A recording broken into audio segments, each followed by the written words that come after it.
Good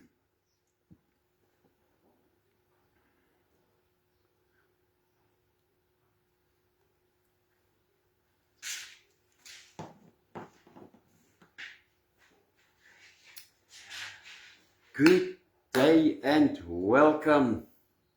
When I start, I greet you in the wonderful name of Jesus Christ, our King and our Savior. Grace, mercy, and peace from God the Father, the Lord Jesus Christ, and His wonderful Holy Spirit. Amen.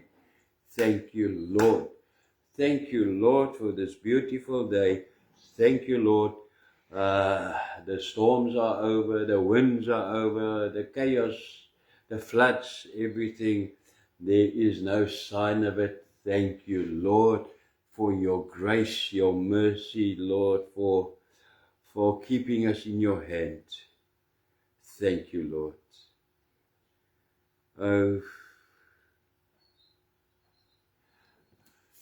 wonderful, wonderful.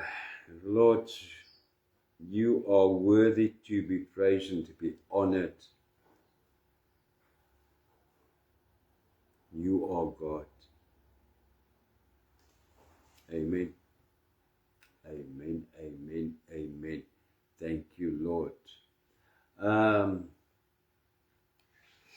What can I say? It's a beautiful day. We have a few birthdays here. My wife, for one, and yes, thank you, Lord. Thank you, Lord, for yet another year that has passed in your will, in your blessings, and thank you for the next year coming. Thank you, Lord.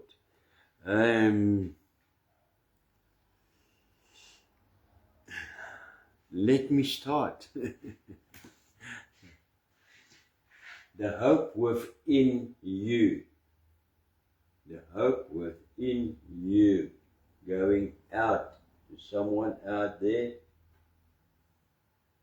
He's standing there on the edge, and it gives hope. Hope that he finds from someone. Something in someone. That is what the Bible, what Peter and Paul and those apostles are all talking about.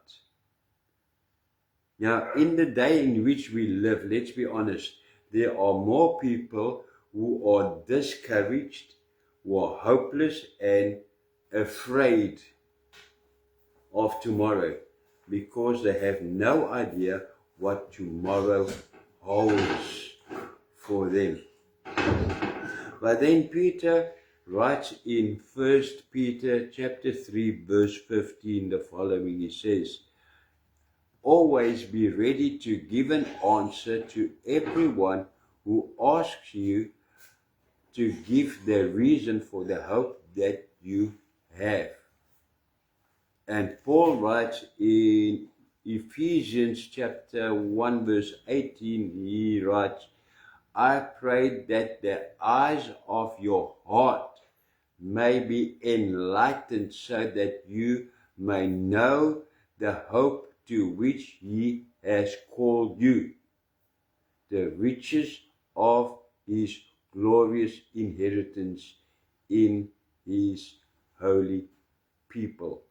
Amen. But what are they saying here?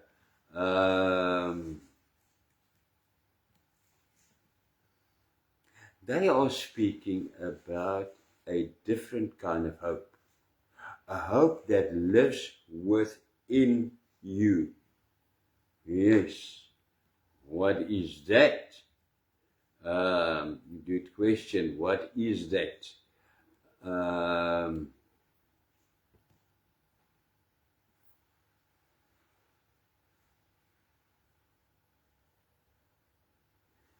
if we are honest, we can't really answer this because it does not seem as though anyone really knows what they are talking about, because we are living in a time where almost every conversation carries a tone of hopelessness.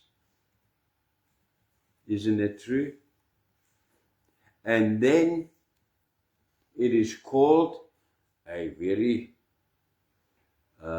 fancy word, collective depression.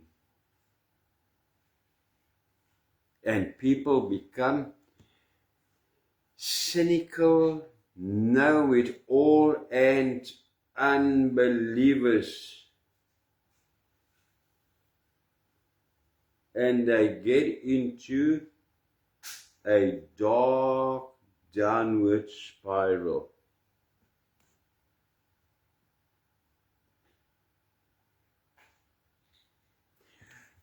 To be honest, if there is one thing we especially need right now, it is hope.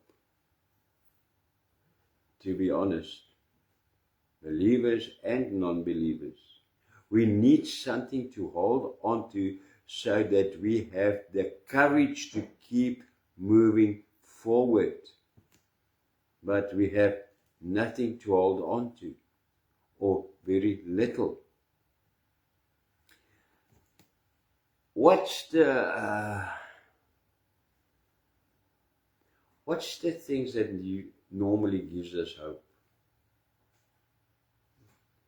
In most cases, it is the small things, really small things, that gives people hope. Let's think about a few. For a teacher, it is the end of the school year and the hope of a holiday.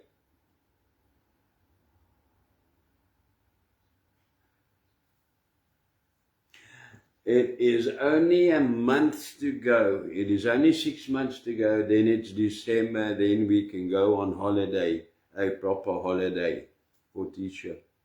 For many who work every day of their lives, or every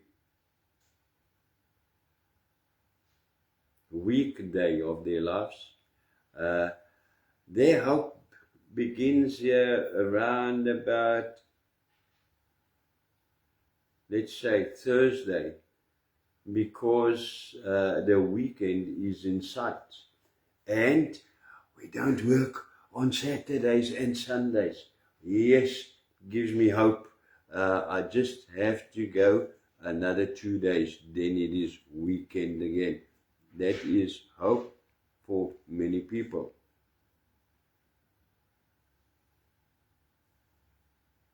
For those who train, who seriously go to gym or some training, after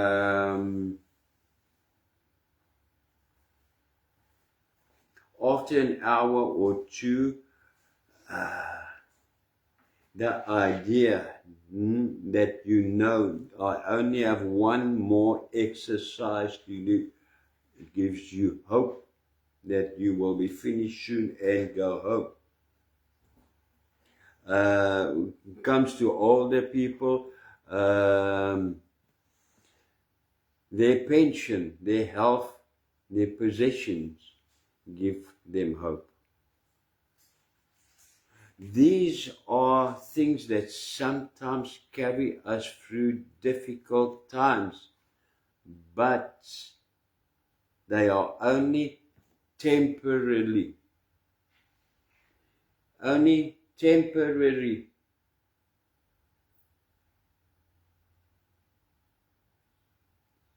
Because January comes and the school starts again. The worker of the weekend, after Sunday comes Monday again. The one in the gym, the trainer, tomorrow you have to exercise again. This is only a temporary hope. It's going to last a little while. There is also no guarantee that these things will remain the same. Anything can happen to us at any time. The car can break. You can get sick. We have proof, storms, recent storms, fires, and viruses have shown us that anything can happen and that these things will not remain the same. But the thing that makes us afraid and uncertain, the things that makes us afraid and uncertain, those are things that gives us hope, but that gives us, that makes us afraid and uncertain are often much bigger questions, such as, will the country's economy ever recover? Oh no, what's going to happen to us? Will I be able to live off my pension, older people? Will I keep my job? Everyone is losing jobs. Will I keep my job?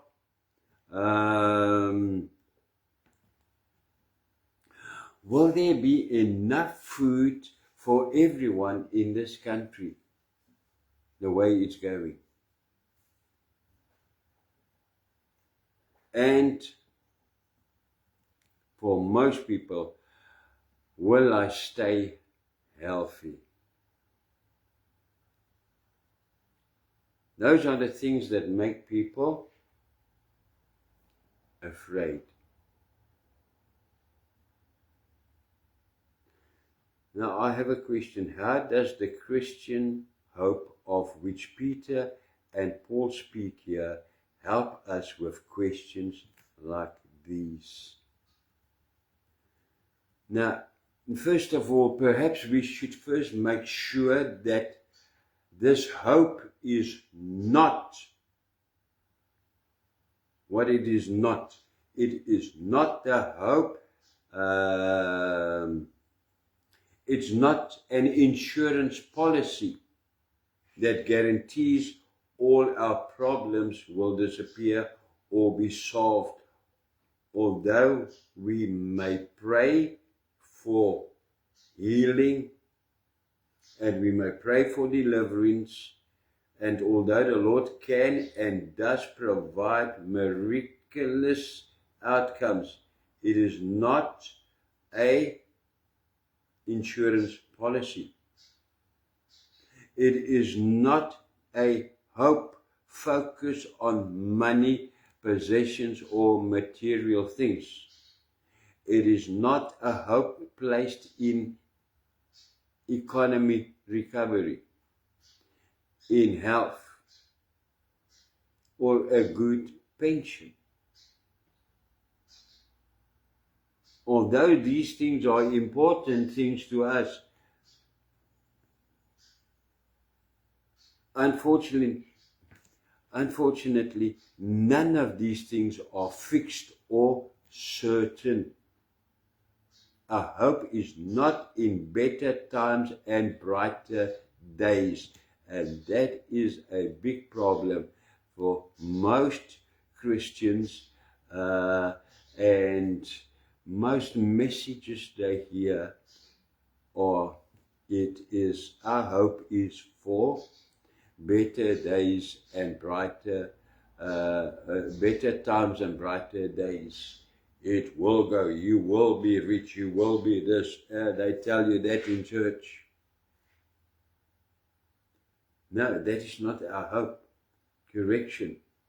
We live in, why do I say that? Because we live in this world together with everyone else. And the suffering, the pain, and the setbacks that affect others also affect us believers. Isn't it? Amen. Sometimes even more, as Peter speaks about, when believers suffer more because they believe.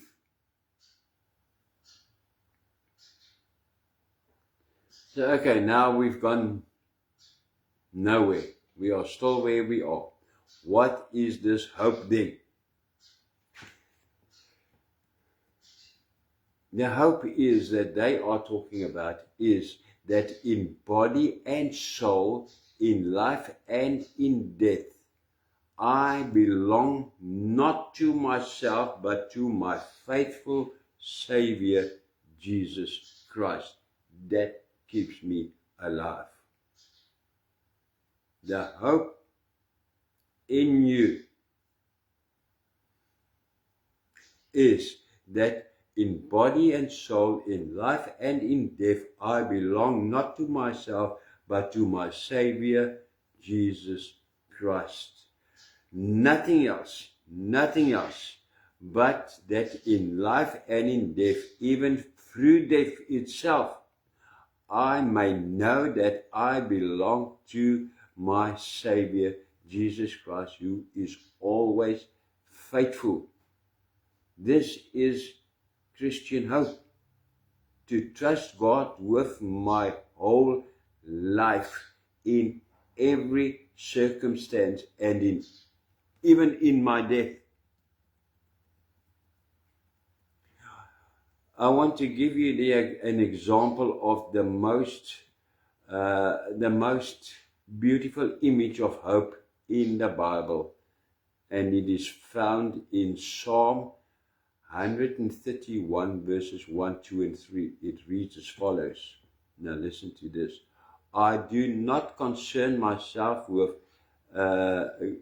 great matters or things too wonderful for me, but I have calmed and quieted myself like a weaned child with its mother. Like a weaned child, I am content, but your hope in the Lord, both now and forever. Put your hope in the Lord, both now and forever. Isn't this the most beautiful image that we can understand, Lord? What a lesson. Thank you, Lord, for this morning. The image of a small child who is afraid. What happens with a small child that is afraid? Say a 1-year-old child, he's just walking. They get afraid. In his room, and he cries, and he's afraid. But then the mother or the father appears. In this case, the mother appears in the doorway, and the minute he sees his mother, what happens? He becomes calm. Now think of it. The circumstances have not changed at all, but the trust, he trusts completely that he is safe now that his mother is with him. That is with us, Lord, exactly the same. We become anxious and uncertain. Let us remember this image from your word.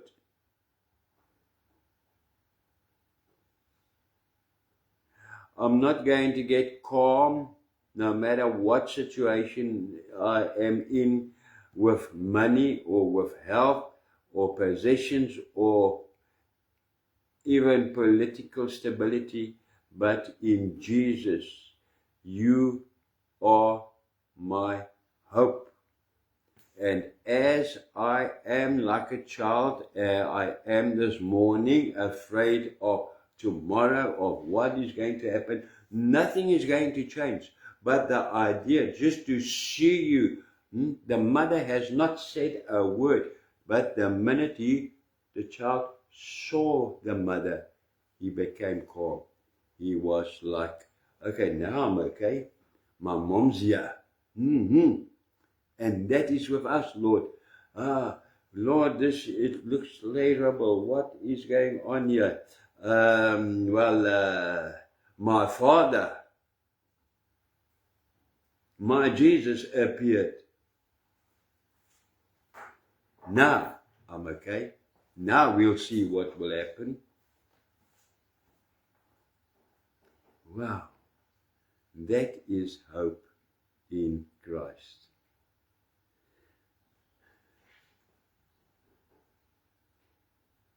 Now, of course, our hope is rooted in God's promises of love, faithfulness, grace, and His constant presence with us.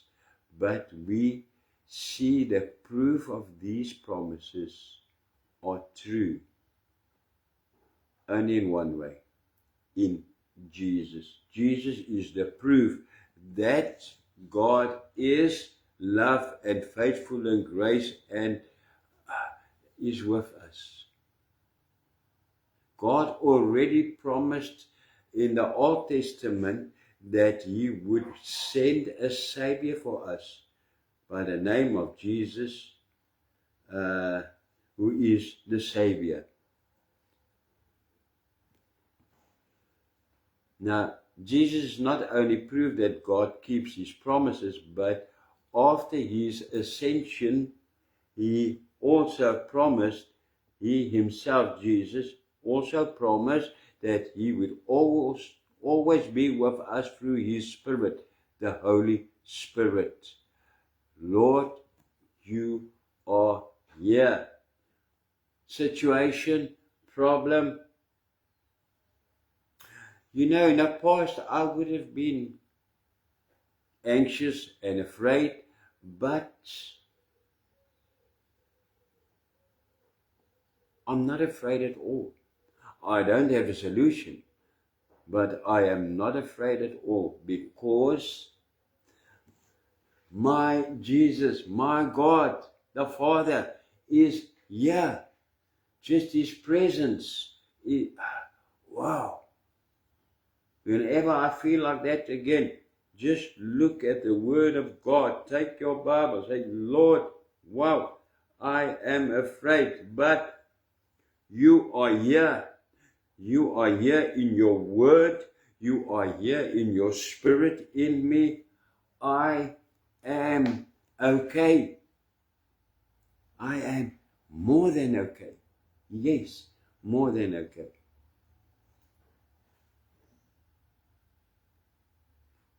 And because this is not a process, because this is a process, something that grows in you and gets stronger and stronger and stronger, the more I place my hope and trust in God alone, the more I become the person God intended me to be.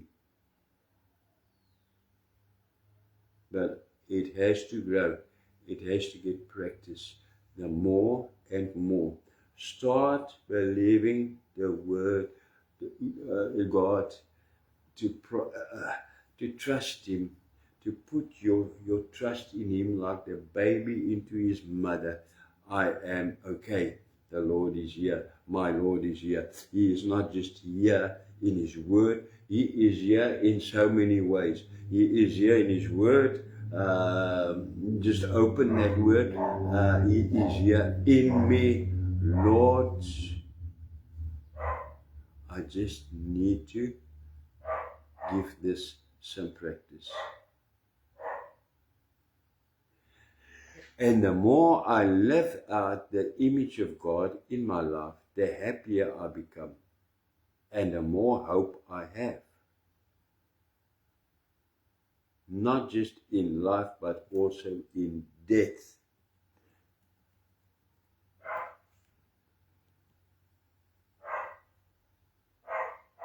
We always read the Bible and we read about hope, but Lord, let it come in here, put it in here, fasten it here in my heart.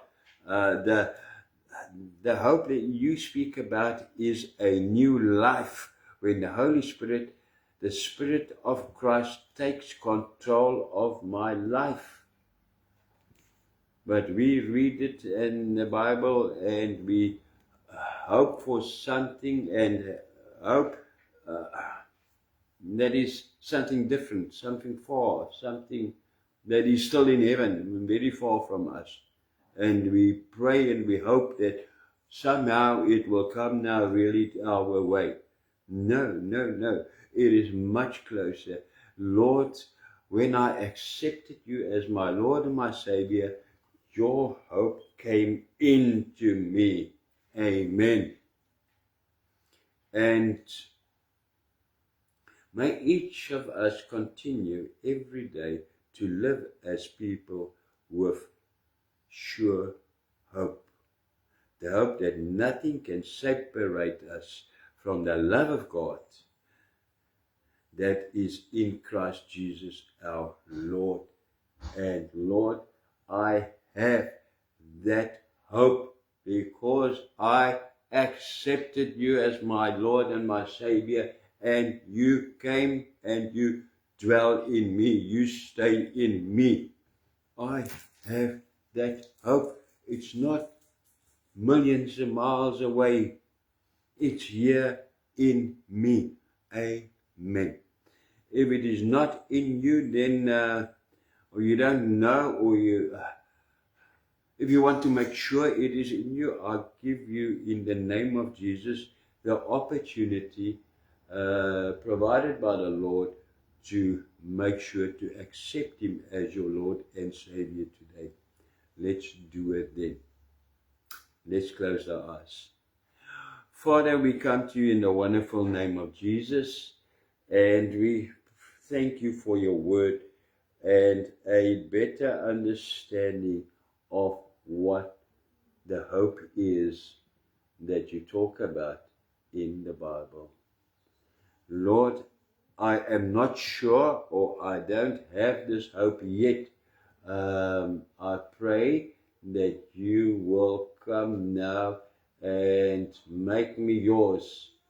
Come and stay in me from now, from here on. I want to lay my life down and hand everything over to you and receive everything from you.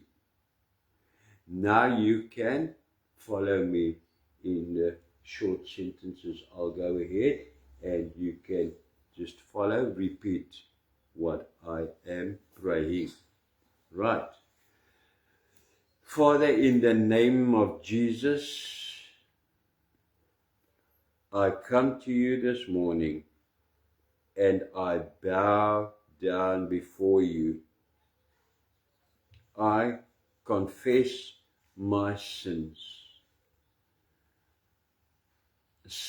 over a lifetime. Please forgive me. Wash me clean. Cleanse me white as snow with the blood of Jesus.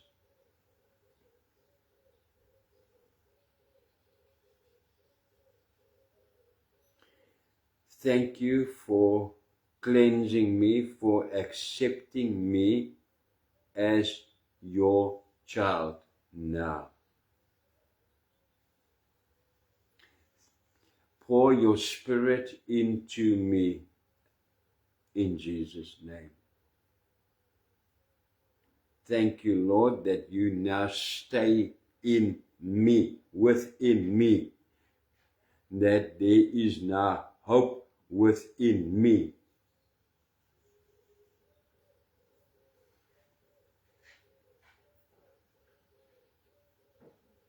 Thank you, Lord, that I am your child, your disciple, and your bride from here on. Surround me with your blood. Sorry. Surround me with your blood. Cover me with your blood. With the angels, with your Spirit. I belong to you. I am free. I am saved. Thank you, Lord. Amen and amen. Praise the Lord. You are there at this point now where you are the little child and you have all the hope because what? My mother, or in your case, my father, the Holy Spirit, Jesus is here with me. No, in me. Well, I am okay. I am saved. I have hope. I even have hope for the life hereafter because I know I am going to my Lord, my Savior, and my King. Amen and hallelujah. Praise the Lord. Wow, wow, wow. Thank you, Lord, for a wonderful opportunity. Thank you for giving us hope this morning in Jesus' name. Thank you, thank you, thank you. Amen. Well, with that, I don't have more to say because then I'm going to start and to tell you what I think and my ideas. So let's stop here and I'll give you the Lord's blessings. First in Hebrew, it says, Yerechocheta Adonai Dishmarecha, Yaer Adonai Pawanilecha Vechochonechta, Yesa Adonai Pawanilecha Veasemlecha, Shalom. The Lord will bless you and keep you. The Lord will turn his face towards you, be gracious to you, take you, uplift you, put you up there with him, and give you peace. Amen. Until next time, God bless. And you have hope.